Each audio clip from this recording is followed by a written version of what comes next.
Hello স্টুডেন্টরা, tuition রুমে তোমাদের স্বাগতম। আজকে আমি ক্লাস 8-এর বাংলা পড়াবো। গড়াই নদীর তীরে কবিতাটি, কবি হচ্ছে জসিমউদ্দিন। আর এই গড়াই নদীর তীরে কবিতাটা তার কাব্যগ্রন্থ সজন বাদিয়ার ঘাট থেকে নেওয়া হয়েছে। এই ভিডিওটা তোমরা প্রথম থেকে শেষ পর্যন্ত দেখবে। আমি এর বিষয়বস্তু সম্পর্কে আলোচনা করব। আর এখন চ্যানেলটিকে এখনও পর্যন্ত যারা সাবস্ক্রাইব করনি, নতুন নতুন ভিডিও পাওয়ার জন্য তোমরা চ্যানেলটিকে সাবস্ক্রাইব করে রাখো, শেয়ার করে দাও, বন্ধুদের দেখার সুযোগ করে দাও, আর একটা লাইক দেবে। দেখো, প্রথমে একটু কবি পরিচয় তোমাদের করিয়ে দিই। 1904 খ্রিস্টাব্দে বর্তমান বাংলাদেশের অন্তর্গত ফরিদপুর জেলার তাম্বুলখানা গ্রামে জন্মগ্রহণ করেন কবি। তার পিতা আনসার উদ্দিন আহমদ ও মাতা আমিনা খাতুন।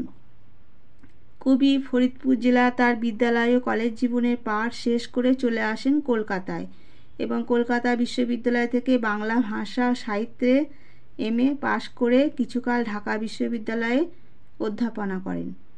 তার প্রথম কাব্যগ্রন্থ হচ্ছে রাখালি, কিন্তু সবথেকে বেশি খ্যাতি অর্জন করেছিলেন নকশিকাতার মাঠ কাব্যটি থেকে। এছাড়া তার উল্লেখযোগ্য কাব্যগ্রন্থগুলি হলো বালুচর, সজন বাদিয়ার ঘাট, ধান ক্ষেত, গাঙের পাড় প্রভৃতি। 1976 খ্রিস্টাব্দে 14 মার্চ কবি জসিমউদ্দিনের মৃত্যু ঘটে। দেখো, কাব্যগ্রন্থ হচ্ছে সজন বাদিয়ার ঘাট। পল্লীকবি জসিমউদ্দিন রচিত গড়াই নদীর তীরে কবিতায় ফুটে উঠেছে কবির প্রকৃতি প্রেম। এই কবিতায় চিত্রিত হয়েছে পল্লী প্রকৃতির এক অসামান্য রূপ। তোমরা তোমাদের টেক্সট বইটা বার করো, আমি লাইন বাই লাইন পড়াবো, তোমরা বুঝে নেবার চেষ্টা করবে বিষয়বস্তুটা। দেখো, আমি পড়াচ্ছি। গড়াই নদীর তীরে কুটির খানিরে লতা পাতা ফুল মায়ায় ঘিরিছে রয়েছে ঘিরে। গড়াই নদীর তীরের এই কুটির বাঁধা পড়েছে প্রকৃতির মায়ার বন্ধনে, তার ফুল লতা পাতার বেষ্টনে। বাতাসে হেলিয়া আলোতে খেলিয়া সন্ধ্যা সকালে ফুটি, উঠোনের কোণে বুনো ফুলগুলি হেসে হয় কুটি কুটি। কবি বলছেন যে সকাল সন্ধ্যায় মলয় বাতাসে এই ফুলগুলি যেন হাসি মুখে আমাদের আহ্বান জানাচ্ছে, যেন এক সুখময় শান্তিময় পরিবেশ রচনা করেছে, যা আমাদের হৃদয়কেও শান্তি সুখের সাগরে নিমজ্জিত করছে। মাচানের পরে শিমলতা লাউ কুমড়ার ঝাড়, আড়াআড়ি করি দোলায় দোলায় ফুল ফুল যত যার। এখানে মাচানে হচ্ছে মাচা। তাহলে এখানে কি বলতে চেয়েছেন কবি?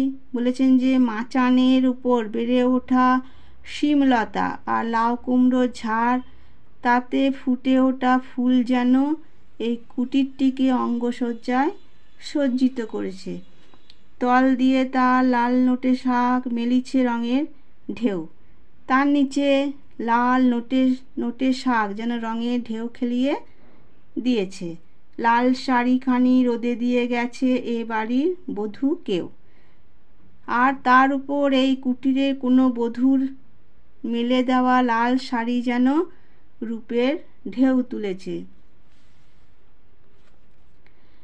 মাঝে মাঝে সেতা এদো ডোবা হতে ছোট ছোট ছানা লয়ে ডাহুক মেয়েরা বেড়াইতে আসে গানে গানে কথা কয়ে। এখানে কবি বলেছেন যে সেই রূপের সমুদ্রে মাঝে মাঝে বিচরণ করতে আসে জলচর পাখিরা তাদের সন্তানদের নিয়ে। তারা যেন এদো ডোবা থেকে উঠে এসে এই জনসমুদ্রে মেতে ওঠে গানে আর কথায়।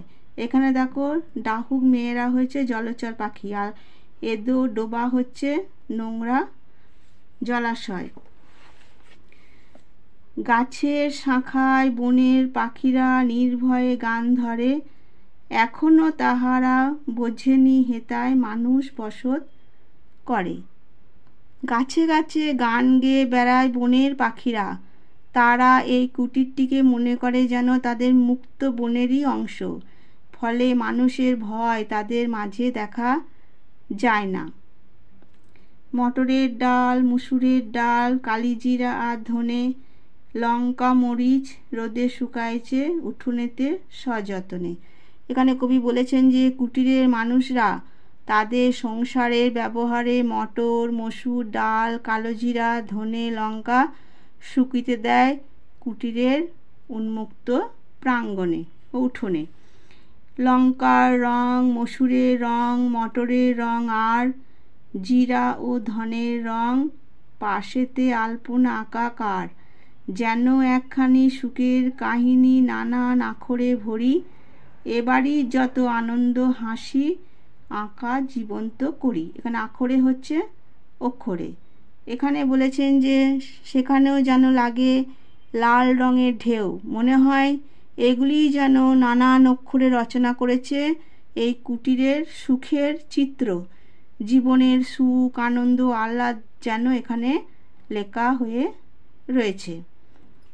সাঁঝ সকালে রঙিন মেঘেরা এখানে বেড়াতে এসে কিছুক্ষণ যেন থামিয়া রয়েছে এ বাড়িরে ভালোবেসে। এখানে কবি বলেছেন যে দূর আকাশে রঙিন মেঘেরা উড়ে যাওয়ার সময় যেন থমকে দাঁড়িয়ে যায় এই কুটিরটিকে ভালোবেসে। তারাও যেন একাত্মতা অনুভব করে এর সঙ্গে।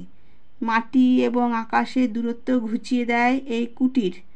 প্রকৃতির মেঘেরাও দূর থেকে যেন মাটির ওপর এই প্রকৃতির স্নেহ মমতার বন্ধনে বাঁধা পড়া কুটিরের সঙ্গে এক হয়ে যেতে চায়।